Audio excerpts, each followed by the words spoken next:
Good morning, everyone, and welcome to today's webinar on pneumonia and RSV vaccines. And thank you so much for joining us today. RSV and pneumonia are preventable diseases that can have serious consequences in certain groups of people, like infants, elderly, and those with comorbid conditions. Today's webinar, we will be discussing pneumonia and RSV vaccines that are available for us, how it works, and what kind of protection it offers to each one of us. Our guest speaker for today is Dr. Chia Hu, who is a public health, family, and preventive medicine physician from the BC Centers for Disease Control. He is a current interim director of immunization programs and vaccine preventable disease services at the BC CDC, where he helps to oversee immunization programs for the province, including for pneumococcal and RSV diseases. He is particularly interested in promoting immunizations and ensuring that people of all ages receive the vaccines they need to optimize health. Without further ado, Dr. Chia. Great. Thank you for the introductions and thanks for joining us this Friday morning. I appreciate people taking the time to learn about immunizations. I always think about this as a bit of a team activity. Like I think it kind of takes everybody sort of pitching in together to ensure that people get immunized. And so I think really appreciate people taking interest in this because it's really a topic that's near and dear to my heart and should be dear to everybody's heart. So as Men says, I broadly oversee immunization programs in the province of British Columbia. Um, and so today we're going to focus in on, RSV for infants and adults and pneumococcal for adults. Pretty wide range of topics. And so hopefully we can get through it and also leave a lot of time for questions. But yeah, there's a pretty active Q&A function. And so, if people have questions about these things or really anything else, I'm very, very happy to answer them. It's a good sized group, but we wanted to, keep it, as interactive as possible. If you go to the next slide, that'd be great. I just like to open up in a good way with the land acknowledgement. And so I know that people may be joining from different parts of British Columbia. But I'm actually, normally based in Vancouver, but today joining from what's colonially known as Victoria. So the traditional and unceded lands of the Lekwungen peoples, actually. It's a bit gray, but it's always generally a nice place to be. I think that, when it comes to immunizations, I think, the ongoing historical legacy of colonialism has certainly impacted, programs amongst indigenous populations. And so that's something to keep in mind as we move forwards.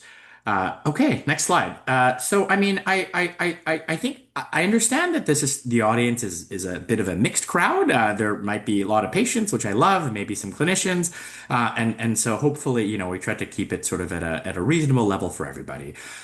So our RSV, we'll start with that, respiratory syncytial virus. I think everybody's hopefully heard of it now. Maybe they hadn't heard of it before the triple demic of, I think, 2022.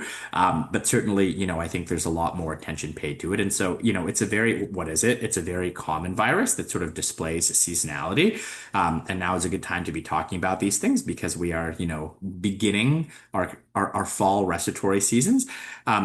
The symptoms of RSV are very similar to a lot of sort of respiratory viruses like congestion, cough, shortness of breath, fever, loss of appetite. But of course, it can lead to more severe things. So in infants, almost all kids are infected by 2 years of age, and it is the leading cause of bronchiolitis and pneumonia in little kids. In adults, though, it can cause really bad illness, hospitalizations, deaths, etc. And we'll see some more slides on this later. So it's something, I think people, if they think about COVID and flu as these bad things, I think they should also hold RSV as sort of something that's also very bad. And while there's no specific treatment for RSV disease, there are very robust prevention technologies that exist that, didn't exist even just a few years ago. And so we'll be covering some of those today. If you go to the next slide, thank you. So if we just kind of look at hospitalization rates across Canada, you'll note that on this graph you kind of have age range and hospitalization rates, and you'll see that the rate of hospitalizations is very, very, very high for infants, under one in particular, right? I mean, hundreds of times, thousands of times, even higher than sort of people sort of who are younger adults or in the middle age group. And so it's really high for the very young, and then it sort of starts going down a little bit, and then it starts increasing again as people get older. But really, if there's a message on the sort of infant side, RSV is the leading cause of hospitalization for infants under one. And every year in British Columbia, for example, about 1 to 2% of all infants are actually hospitalized, and so it's a high rate. If you go to the next slide, though, and I think that probably RSV was something that people were more aware of in the pediatric space, before 2022 and the triple demic thing. But while the rates of hospitalization are very young in infants, you see that the rates of mortality are much higher in older adults, right? So this graph basically shows that, on the left, you see that, 70% of hospitalizations are in people under 5 years of age, and only 22% are sort of in the 65 plus population. But if we look at mortality, we see kind of the reverse, where more than 85% of RSV deaths are in people over 65, whereas the proportion of RSV deaths in people under 5 is fortunately very, very low at 3%. Um, and the rate of death is actually quite high among sort of older adults who are hospitalized with RSV. And so really this is meant to show that it is a disease of concern in sort of both of these age ranges, right? So nobody wants their infant hospitalized, and certainly if you're really old, you don't want to be hospitalized either and have a chance of dying. And so it's really a disease with sort of this like bimodal age range sort of concern in my mind. Okay, let's go on to the next slide. Um, I think another thing to keep in mind, especially as we think about sort of, well, maybe this applies to both older adults and kids, but I think this is more focused on sort of the older adult population, is that RSV is something that you're at higher risk from if you have comorbidities, right? So on the far right, you'll see that a recent Canadian study showed that 98% of people of adults over 50 who were hospitalized had a comorbidity, which means that if you have things like asthma or diabetes or heart disease or lung disease like COPD, your chances of hospitalization go up quite dramatically. And if you're immunocompromised, I mean that's a very heterogeneous set of conditions, but your rates of hospitalization can even be higher. And so yes, I think everybody who's older should sort of have RSV on their radar, but I think people with these chronic medical conditions, which are very very common, need to be more on alert for this condition. Well, most diseases, right? But certainly RSV in particular.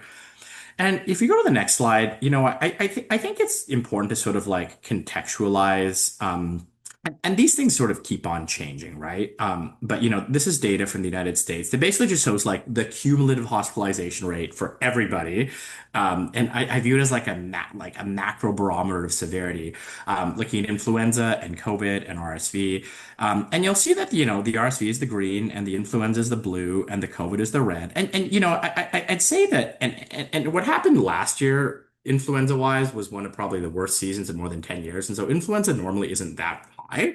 But I think this really shows that in kind of like a normal year, RSV hospitalization rates and COVID hospitalization rates, aren't that far apart. And influenza actually would land pretty close to sort of COVID hospitalization rates if it wasn't a bad season. I mean, we might have a pretty bad season this year. We'll have to see. But I think this is why that, we're so concerned about these three illnesses when it comes to thinking about, what a fall respiratory season looks like and what the vaccines one should take for a fall respiratory season should be. Awesome. Okay, let us move on. We'll talk a bit about prevention. As I said before, if you go to the next slide, that'd be wonderful. Thank you. There really aren't specific treatments, but there are lots of good prevention options, right? And so again, we kind of want to break this up into infant protection options and older adult protection options. And I'll go into sort of greater detail into these things in subsequent slides. But I'll just sort of provide an overview here. So when it comes to infant protection for RSV, there's really kind of two sets of things you can do. You can sort of administer something called a monoclonal antibody, which is sort of something you give to an infant at birth or when the RSV season starts. And that basically confers protection by passive. It's like you're giving antibodies directly to the infant. And that's really important because vaccines don't really work in infants who are like 0 months of age. They're not very immunogenic. We usually give our first vaccines at 2 months of age. And with the monoclonal antibodies, there's something called nirsevimab that's been around for a couple years now. And I'll talk a bit about that. And there's also a product called clesrovimab, which is, I should say, not yet approved. We expect it'll be approved soon.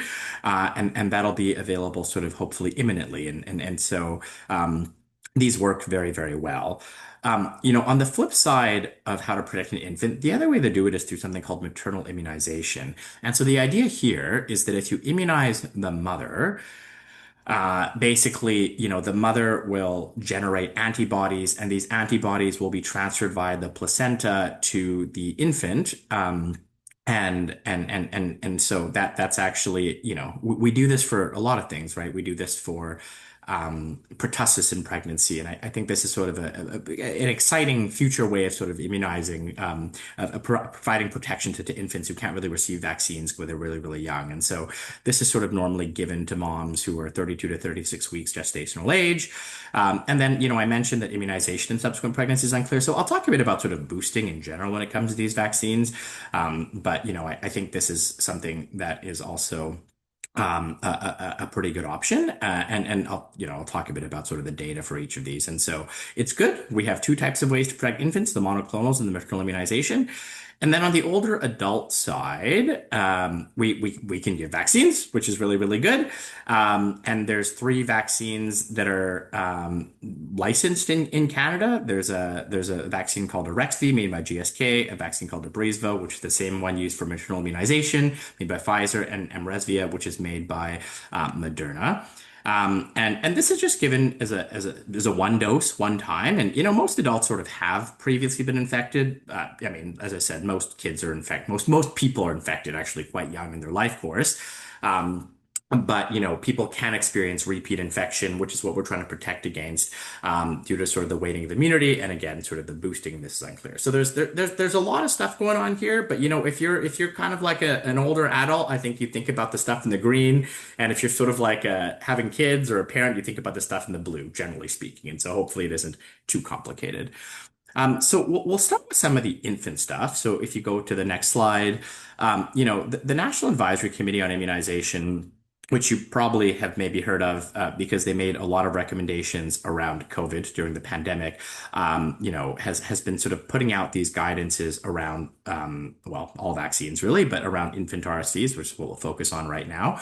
And so they basically made sort of three recommendations. One was around building towards a universal RSV program. So basically, at some point, it'd be nice for everybody, all infants, to sort of get immunized through something for RSV, which makes sense. And then they secondarily recommended that nirsevimab should be used, with a focus on prioritizing infants at higher risk. And higher risk is, driven by things like prematurity and chronic medical conditions, and, people who live in really rural and remote areas due to sort of complex transportation medical needs. And then lastly, they mentioned that maternal vaccination could be considered, basically as an individual decision by a pregnant person.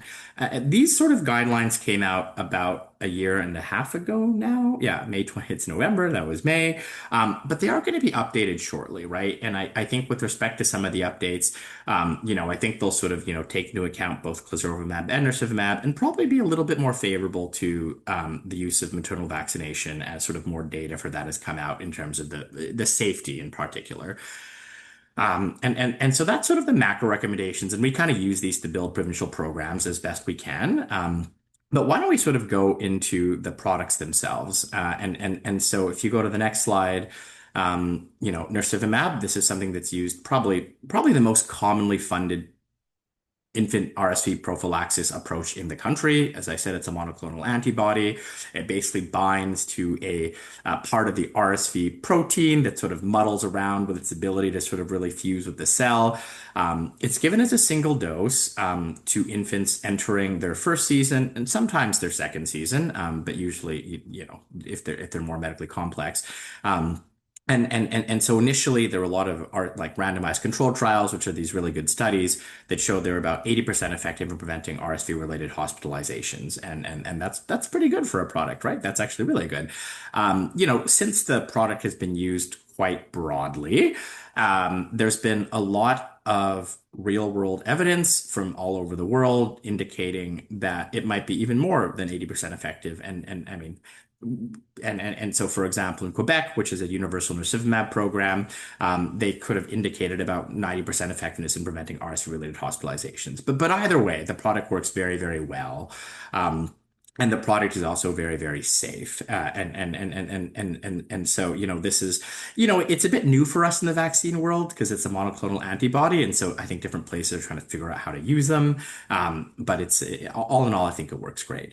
And so this is a product we actually do cover in BC for certain populations. So if you go to the next slide, um, in British Columbia, basically, we have a public program that was expanded this season to cover about 4,000 infants at the highest risk of severe RSV disease. Um, and to give you a sense of what that means, it's 4,000 infants, it says there in BC. They're about 41,000 births a year. And so it covers like a little less than 10% of the population. Before then, we used a product called palivizumab, which is a lot more complicated, not quite as effective. And last sort of respiratory season, we had a very small rural and remote program. But I think the goal really is to cover as many sort of infants as possible over time with whatever sort of set of products we have. So this year, in terms of who's eligible, I mean, the thing on the left is like the eligibility criteria. You don't have to read it. There's like a lot of small text in there. But at a very high level, it's kind of like, infants who are born prematurely, as in before 35 weeks, infants with chronic medical conditions like chronic lung disease or heart disease or neurologic disease. And then infants under 6 months of age who live in remote communities or congregate settings like group homes. And the thing with RSV is that, your risk of hospitalization as an infant goes down the older you are, right? And so it's really of course, there's lots of 1-year-olds being hospitalized too, but, your risk is very, very high earlier on in infancy. And then some folks can sort of get it in their second season as well. And so, if you think you might be eligible, I think you can talk to your sort of or if you think your child might be eligible, you can kind of talk to your health authority or visit sort of the BC Children and Women's website. But where this is sort of like a in progress thing that we're really trying to expand and increase uptake for this year. Cool. If you go to the next slide, so the other product that's sort of broadly available, well, not broadly, narrowly available, let's say in British Columbia from a public system, is maternal vaccination, Abrysvo, that I was talking about. And just a refresh, this vaccine basically generates antibodies in the mom that are passively transferred to the infant. We recommend giving it between 32 and 36 weeks gestational age. But so long as it's given within 2 weeks of delivery, so enough time for the mom to create antibodies, we normally say a vaccine takes 2 weeks to work, then it seems to work pretty well. And so when it comes to this vaccine, initially randomized trials showed that the vaccine was 55 to 70% effective, depending on sort of how many days after birth the how old the infant was essentially. And so it seemed like a little bit less efficacious than the monoclonal antibodies. But some real world evidence coming from Argentina and other jurisdictions, and I'll show you sort of a summary slide later, does appear to indicate there might be higher efficacy actually, but only it has to be sort of given within 2 weeks of delivery. There were some questions around this causing preterm birth, but that's not really the case. And so I view this as also very, very safe. I think one outstanding question has to do with, if you have multiple kids, what happens? And so some jurisdictions recommend giving the vaccine for multiple births and some don't. And so there's a lot of sort of outstanding research on sort of the ability to sort of boost these vaccines or receive multiple vaccines. And so this is also an option. I think if you go to the next slide, when it comes to sort of how one can access Breezeville in British Columbia.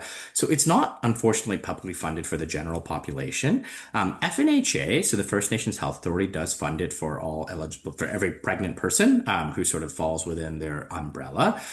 It is widely available in the private market, and a lot of insurers sort of do cover vaccines. And, I think for people who, for things that aren't publicly funded and that happens not unoften in British Columbia.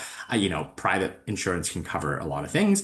And last year, I think we estimated that about 10% of sort of pregnant folks in BC received the vaccine. I had a look at the data again, and actually about a third of people in sort of Vancouver coastal did. And so there's, people are going out and getting it. Of course, it's better to have a public program than to necessarily rely on the private market.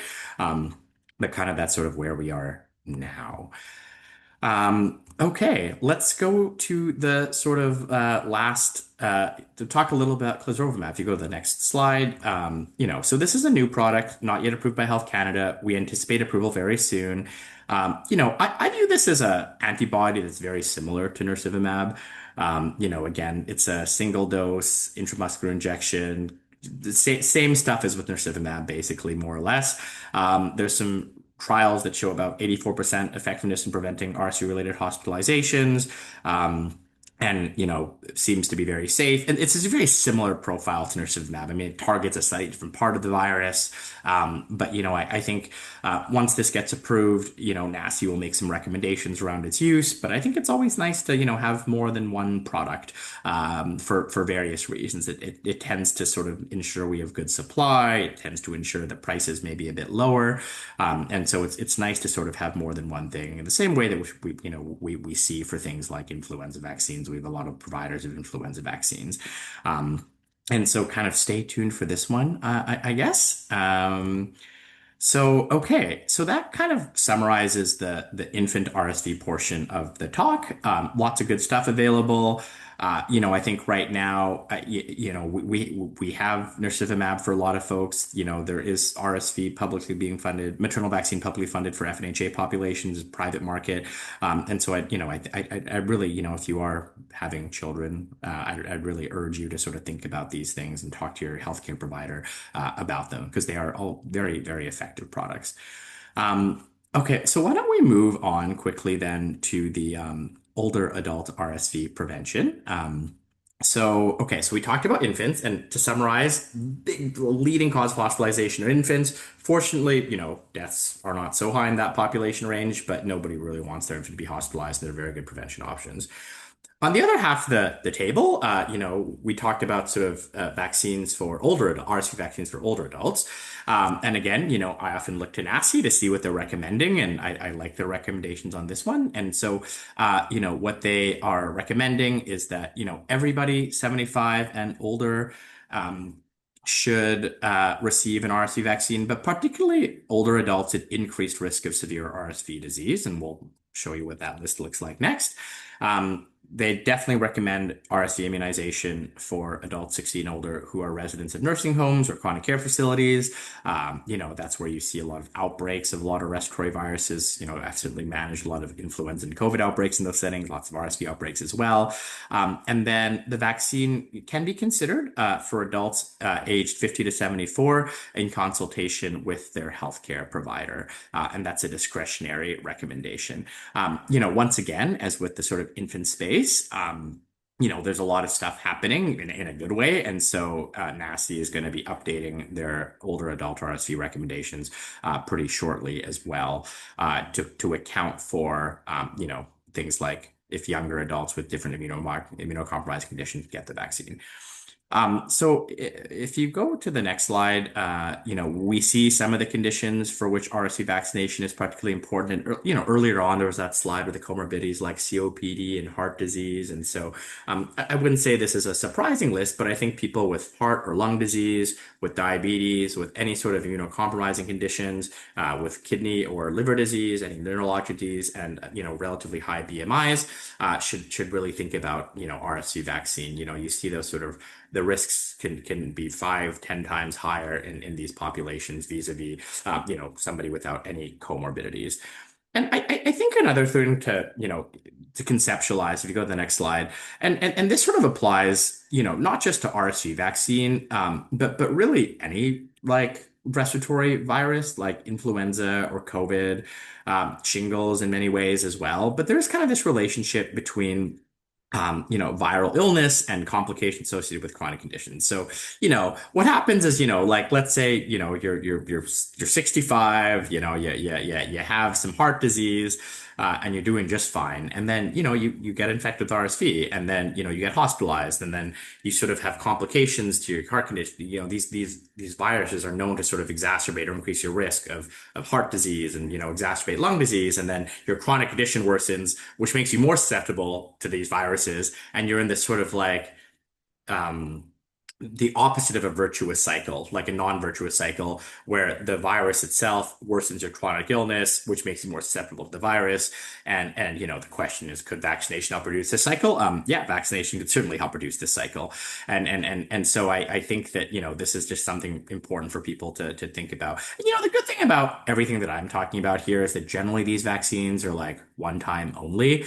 And so in some ways that, they're a bit easier than something you have to get every fall. Not something you get every fall is super complicated, I don't think. If you go to the next slide, I mean, this is more towards maybe geared towards, healthcare workers, but I think it sort of applies to patients as well. And, I think whenever we talk about these illnesses, it's really important to just emphasize that, like, one, they're pretty common, and two, they're pretty serious, right? And so I think, within the healthcare provider community and the general public, I think there's a lot more awareness around things like COVID and influenza than there are around things like RSV and pneumococcal disease, right? And so, there's misconceptions, for example, that RSV is mild, and it certainly can be mild. I mean, COVID can be mild, but can also be quite serious. We don't routinely test for RSV. It's hard to clinically diagnosed because I think all of these conditions have very similar clinical syndromes.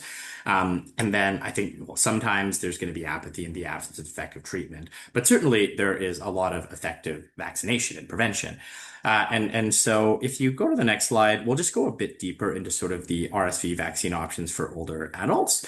And so we, again, there's three of them I mentioned, the Arexvy, Abrezvo, Mrezvia, GSK, Pfizer, Moderna, they each make one. Um, the Moderna one is not yet available in Canada, so I'll probably focus a bit less on that one. It should be available soon, but it's not actually available in Canada. But in terms of sort of, Arexvy and, Abrezvo, and some of this is changing, right? But, I think generally indicated for adults 50 or 60 years of age and older, but I think they're going to probably expand the indication to adults who are even younger than that, which is a good thing. Um, and basically used for the prevention, ideally, of severe lower respiratory tract disease. If you go to the next slide, I don't want to perseverate too much on some of this stuff, but there's a lot of studies on this stuff now, right? And people are running these different trials, and they tend to look at lower severe or lower respiratory tract disease caused by RSV with a different number of symptoms. But efficacy was measured slightly differently in a lot of the trials, and so making these head-to-head comparisons are hard. But we'll show some real-world evidence that just shows how effective these vaccines are down the line. Duration of protection is not totally known yet. 3 seasons for Arexvy and 2 seasons for Abrezvo it's in study for. Protection remains, but it does kind of go down a little bit. It's highest in season one, goes down a bit in season two, goes down a bit more in season three. But the total duration isn't known just because we, haven't had these vaccines out for that long yet. I've talked about this a few times, but because the duration of protection goes down, it'd be nice to sort of boost people with them. But there's sort of no recommendations for offering boosters. It's unclear if offering a booster actually increases the efficacy or regains sort of the waning protection of those vaccines.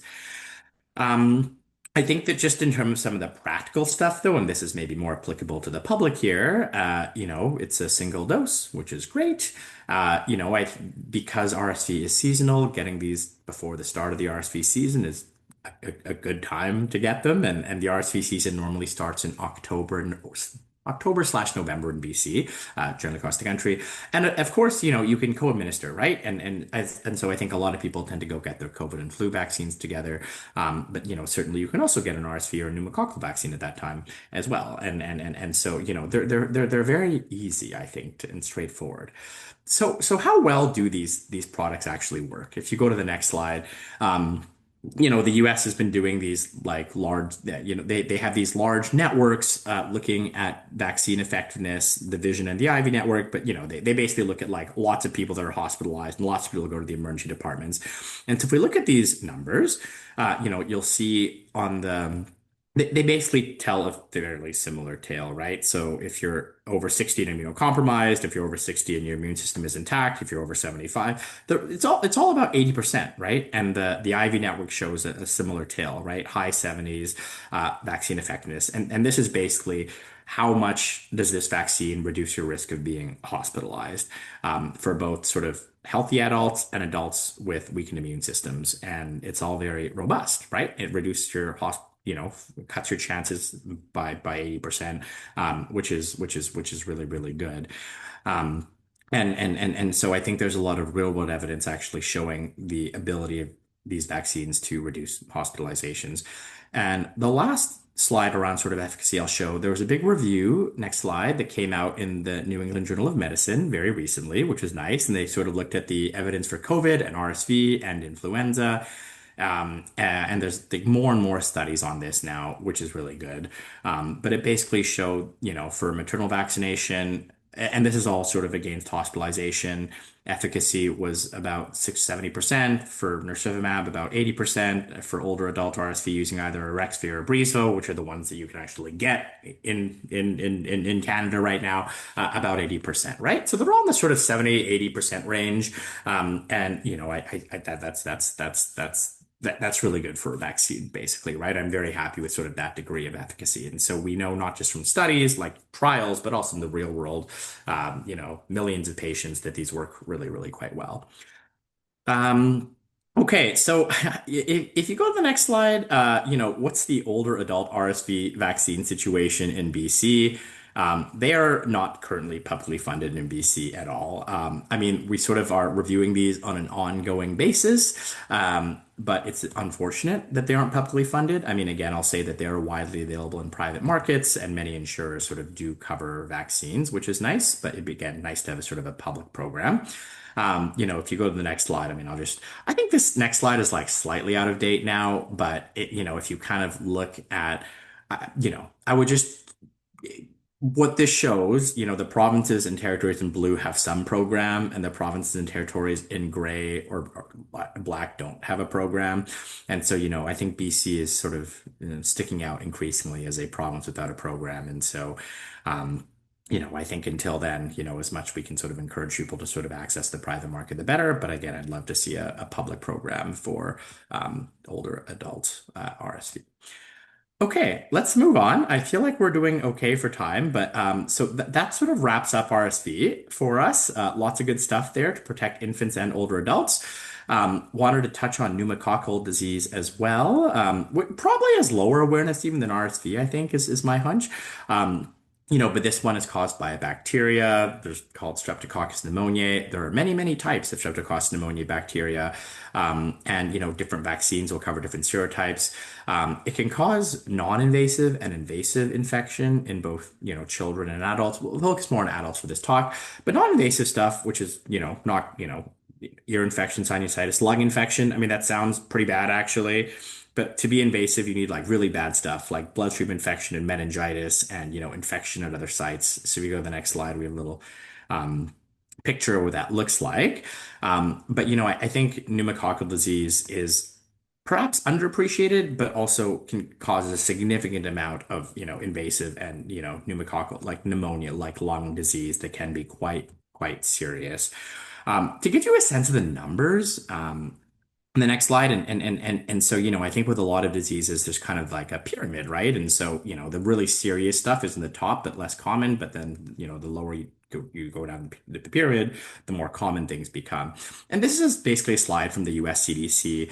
And so my point here is that while the invasive stuff like meningitis and bloodstream infections are very serious, non-invasive conditions like pneumonia are also important to consider, right?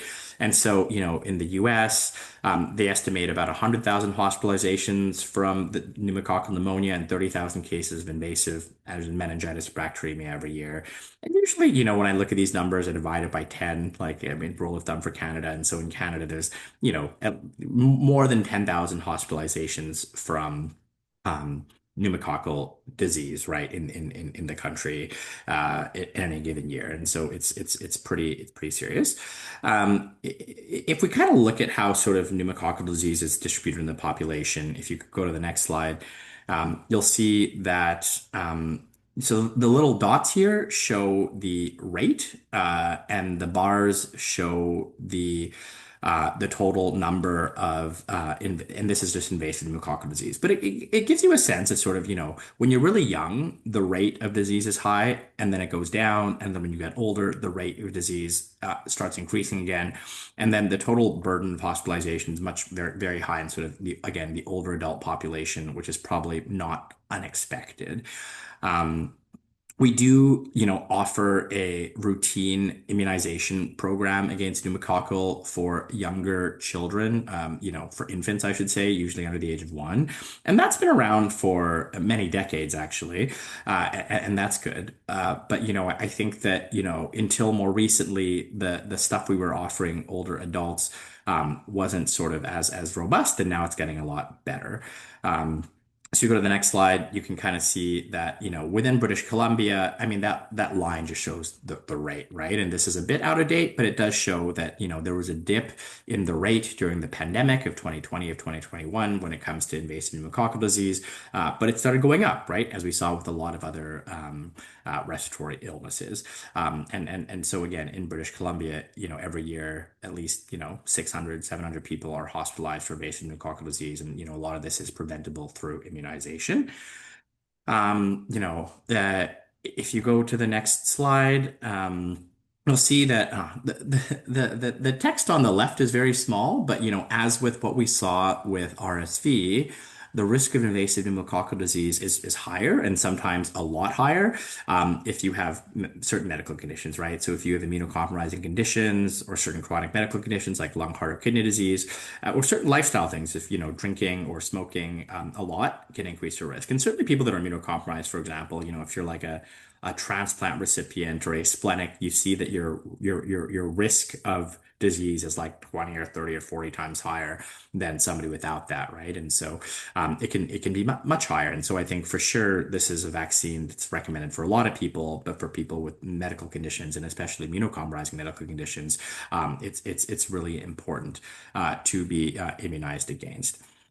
So, okay, let's talk about what we sort of have had in BC. So, if you go to the next slide, like historically, in British Columbia, we used, and across the country, I should say, there's been a combination of conjugate vaccines and polysaccharide vaccines. Generally, conjugate vaccines are better. They're a little bit, well, they're quite a bit newer. Even the old ones are quite a bit newer, and they elicit a stronger immune response compared to polysaccharide vaccines. Polysaccharide vaccines don't really work in kids like under 2 years of age. And so when the conjugate vaccines came on, we could start sort of our infant programs. And so that was kind of like the landscape circa like even 2021, 2022 across the country. But then sort of these higher valency conjugate vaccines started coming up, right? And so beside these vaccines, you see like a number like 13 or 23. And when it comes to, what that means, there's, again, many types of Streptococcus pneumonia bacteria, and the numbers just show how many types they cover against. And so this year, BC basically moved from a sort of a conjugate PCV13 and a polysaccharide program to just entirely a PCV20 program, right? So we have one vaccine for both infants and adults, which makes things logistically easier. And I'll talk about sort of who should get that vaccine. But we just have the one product, which is really, really nice for a number of reasons. And then, generally speaking, when it comes to sort of before when you had like the polysaccharide and the conjugate, there was some stuff around boosting. But for now, we just say one dose is required for life and you're good. So again, one of these vaccines where we're not really recommending boosting for, which is also really nice and makes things a little bit easier. Maybe we can skip. You can go to the next slide, but maybe we can just like skip that. I mean, this is like a very busy slide talking about serogroup coverage of the different conjugate vaccines, and basically, we had to pick vaccines, and we're like, okay, what covers things better? But the bottom line is, I think we have a good vaccine that sort of covers. As many serotypes, especially the older adult population, that can be sort of covered in the province, and so that is a good thing. Let's just double click to the and we're gonna wrap up pretty soon and take time for questions. So basically, who is this vaccine recommended for in British Columbia? Who is it actually publicly funded for, I should say, which is a little bit different. And so right now, every adult 65 and older, and basically anybody younger with pretty much like any chronic medical condition, like asthma, lung disease, um, um, I called out lung disease because it's BC lung, but like any chronic lung disease, heart, liver, kidney, diabetes, immunocompromising conditions, et cetera, is eligible for a PCV20 vaccine. And so it's good. I think a lot of people are eligible to get it. I think currently we're saying that if you previously received like a polysaccharide vaccine, you aren't eligible for publicly funded PCV, which is a little bit different than the NACI recommendations, unfortunately. But I think that when it comes to this, if there was a message, if you're over 65, if you're younger than 65, and you're not sure if you've been immunized, or even if you haven't immunized, I think it's just talk to your healthcare provider, a family doctor, or your pharmacist about this, since we do have quite a lot of vaccine. And if you go to the next slide, actually, we kind of show some data on that. Since we actually changed our program. To just PCV20, which was in July of this year. So on the top row, you see the sort of, uh, vaccine administrations in 2024 for people that are 18 to 64 and 65 plus, and then you see the numbers for 2025. Um, and we made the change in July, and the red bar is PCV20, and so there are a lot of people getting into the private market. Again, a good place to get vaccines.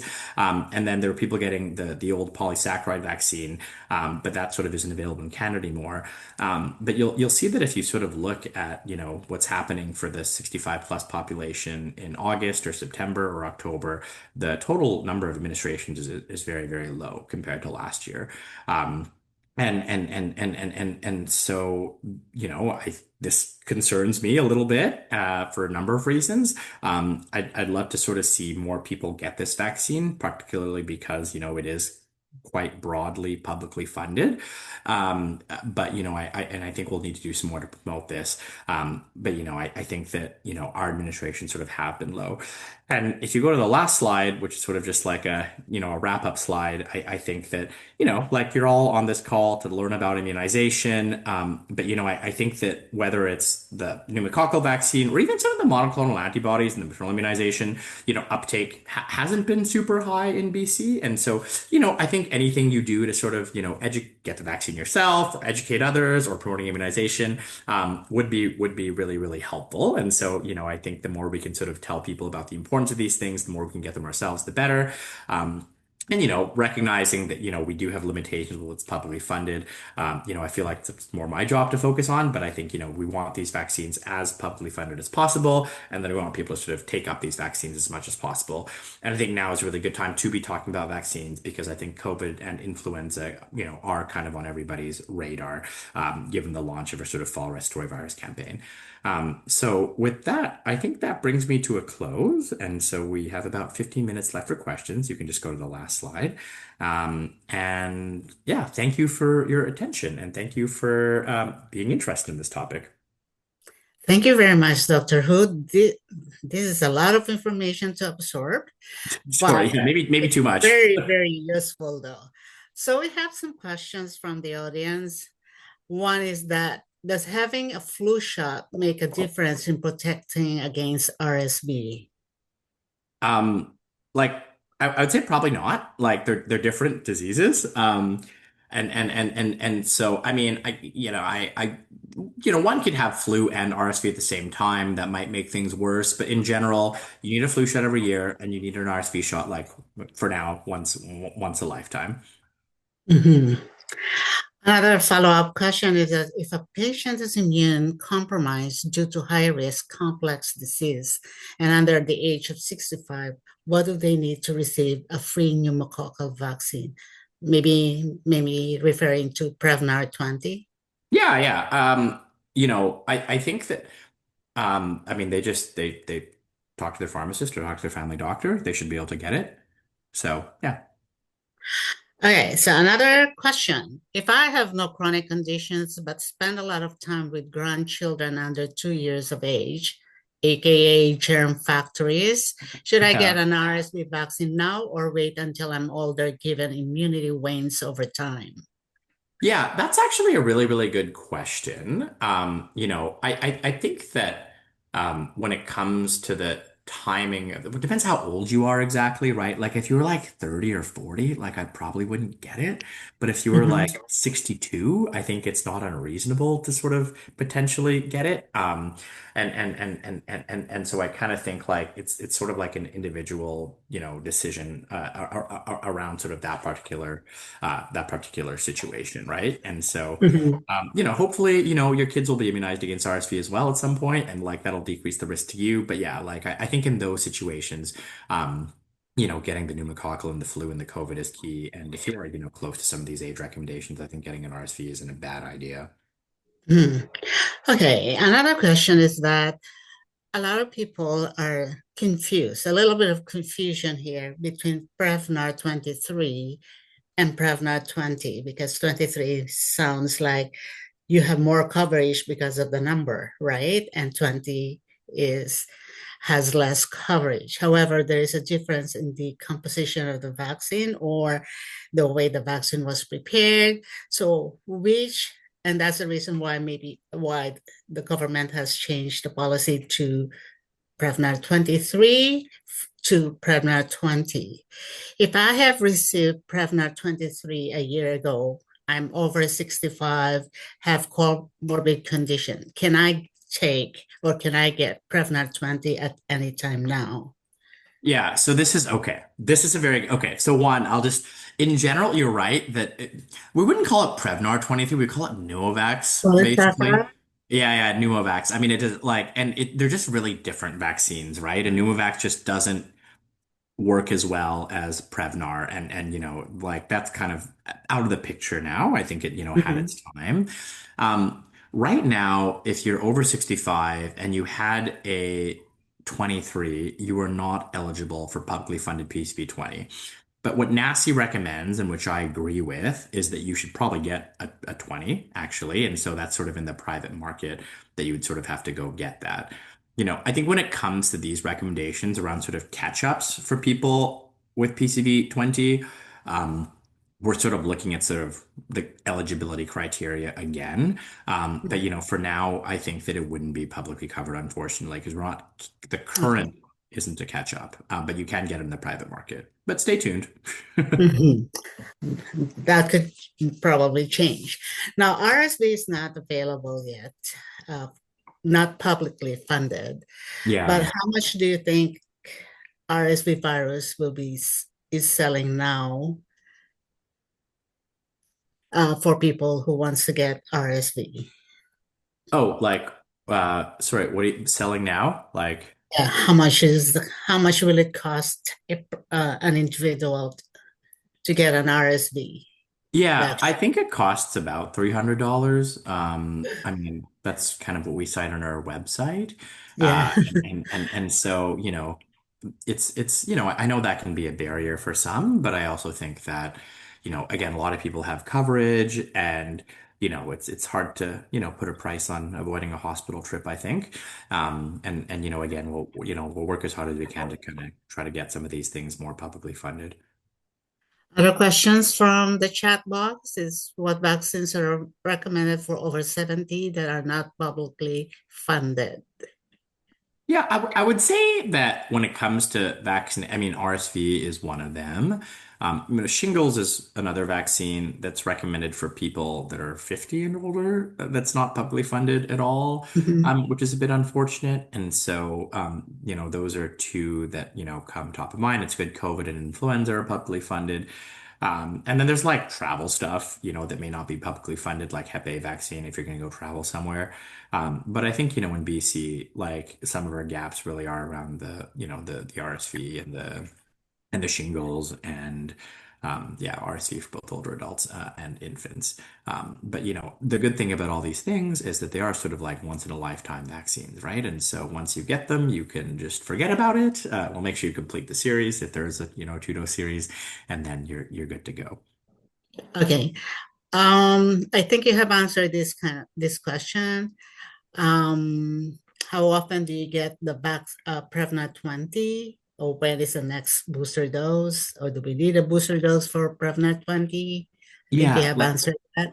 as an adult, no, I mean, kids get 3 doses of the Prevnar 20, sometimes four, but like I think with that stuff, that probably is less applicable to this population. But if you're an adult, it's usually just one dose once without any boosting Mhm. required. Okay, if RSV virus protection wanes in the third year, do you think that the guideline will come, when the guideline comes out, the recommendation will be to get it like a flu shot Um, that every year, or could you say that again? the the RSV vaccine protection lasts for about at least 2 years. So will that mean that maybe NASA will recommend every 3 years or 5 years Well, for a they'll only second? recommend that if boosting works, right? And it's unclear if boosting works. I'd love for boosting to work, right? Like that'd be amazing.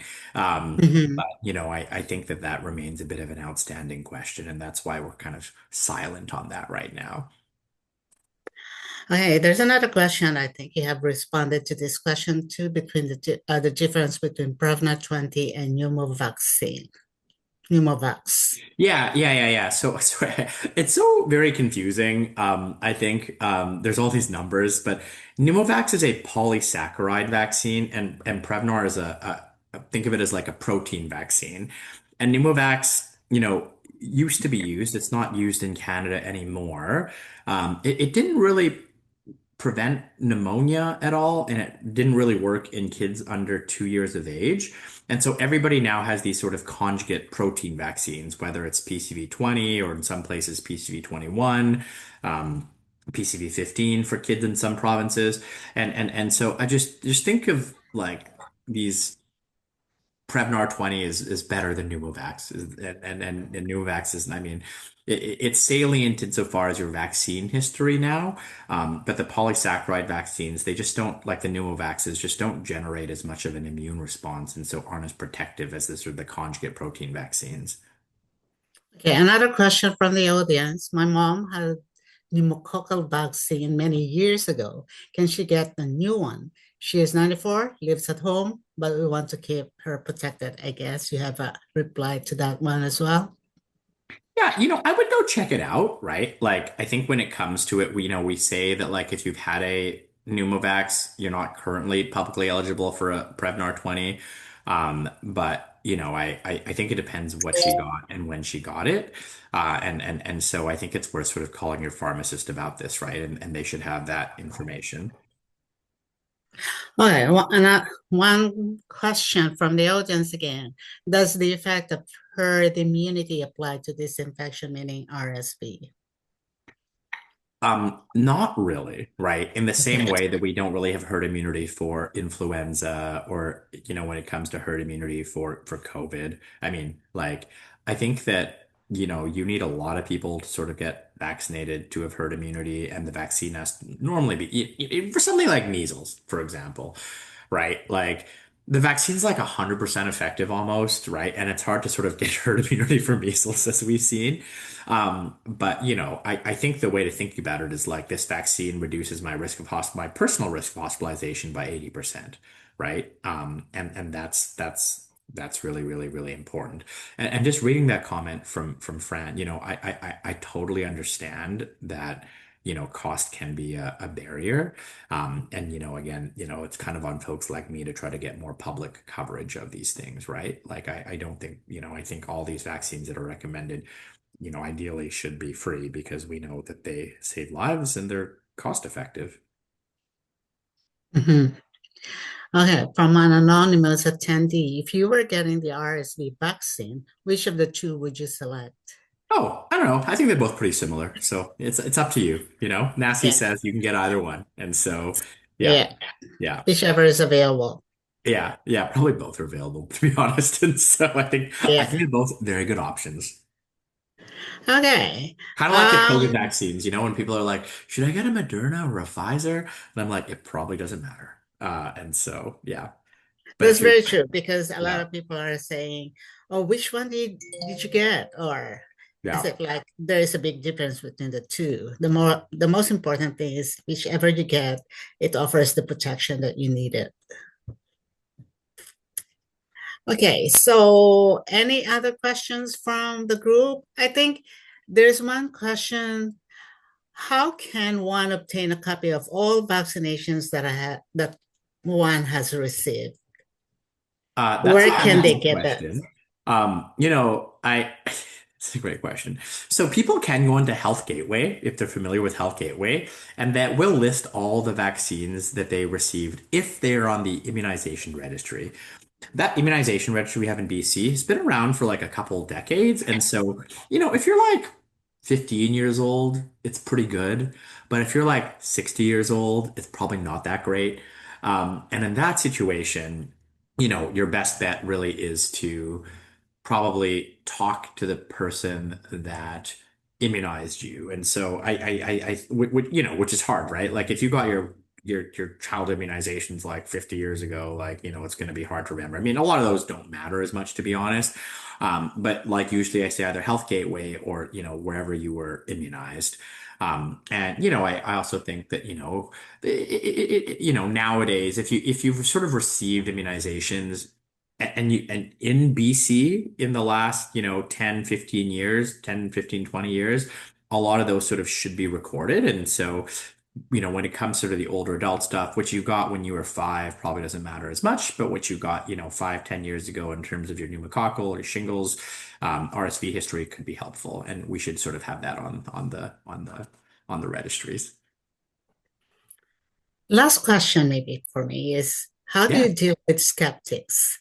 How do you deal with these vaccine skeptics who do not believe vaccine works or believes that vaccine um, results to more illnesses or something? Yeah, I mean, there's a lot of them now, and I think it depends on sort of what level you're talking about, right? There's people on social media, and there's individual patients, and there's even some healthcare workers who are a bit reluctant to immunize people based on sort of their concerns. I think that, like, given the fact that I think most folks on this call, I think, are probably on the patient side. I think that, if you're talking to somebody about vaccines, I think that, being empathetic and understanding is helpful. I think sharing personal stories about, immunization and sort of how they've affected your life, is going to be important. I think being drawn into like long discussions, probably not as helpful. Um, and I think that, it depends on sort of where you are. If you're like deeply, deeply skeptical, I think it's very hard to change somebody's mind. I do think a lot of people are sort of more in the middle, right? And I think those people sort of are convincible about the importance of immunization. And I think that, probably the thing, on an interpersonal level, the thing that probably matters more than anything is actually the relationship you have with them, right? And so there's a lot of surveys done on this, and I think like when it comes to stuff like health information, like the top place people go, fortunately, is still their healthcare provider. But like the second place they go, like close to like being healthcare provider in terms of levels of sort of where you go for information, or friends and family, right? And I think given the fact that you are sort of friends or family with somebody, even though it may not seem that way, um, they're going to be more likely to trust you, right? More likely to trust you than somebody like me. And so I think there's lots of ways to think about it depending on sort of where the skepticism is coming from. Mhm. Well, this is really, really very helpful and very healthy discussion that we have right now. So I cannot thank you enough, Dr. Hu, for giving this very informative talk. And so the recording of this webinar will be posted on our website, and Matthew will send the notifications once it's ready. So thank you again, Dr. Hu, and Yeah, hopefully thanks for listening. There was a lot of stuff we'll there, have so you back again sometime. anytime. Happy to All right. chat. Thank you so much. Okay, Okay. bye. Bye for now.